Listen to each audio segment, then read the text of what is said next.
తులసి నీళ్లు త్రాగిన శవం, పాడెకు మోసుకెళ్తుండగా కదిలిన దేహం. వింతగా ఉన్నాయి కదా ఈ పదాలు.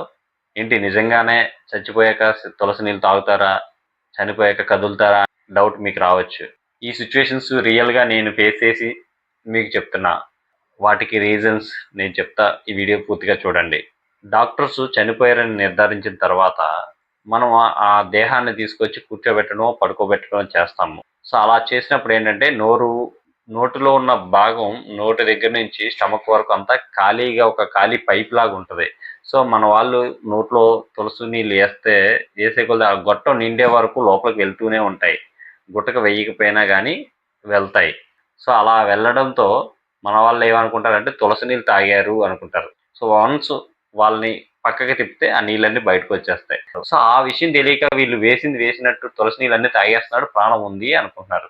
అలాగే చనిపోయాక కాలు కదిలింది, చెయ్యి కదిలింది, ప్రాణం మిగిలే ఉంది అని శరీరం నుంచి, దేహం నుంచి ఆత్మ వేరైంది అంటూ ఉంటారు. ఇవన్నీ నిజం కాదు. వాటి వెనకాతలు ఉండే రీజన్స్ ఏంటంటే, చనిపోయిన తర్వాత కాళ్ళు చేతులు ఎందుకు కదులుతాయి, ఆత్మ వేరవుతుందా నిజంగా అంటే అలాంటి ఏమి ఉండవు. చనిపోయిన తర్వాత శరీర భాగాలు కదలడానికి మెయిన్ కారణం మన శరీరంలో ఉండే నెర్వ్ సెల్స్. సో అవి మనం బ్రతుకున్నప్పుడు అవి కొంత ఎనర్జీని స్టోర్ చేసుకొని వాటితో సిగ్నల్స్ పంపిస్తూ ఉంటాయి. మనం చనిపోయిన కొంత సమయం తర్వాత అలా ఎనర్జీ స్టోర్ చేసుకున్న ఈ నెర్వ్ సెల్స్ ఎనర్జీని రిలీజ్ చేస్తాయి. సో అలా ఎనర్జీ రిలీజ్ చేసినప్పుడు శరీర భాగాలు కొంచెం కదులుతాయి.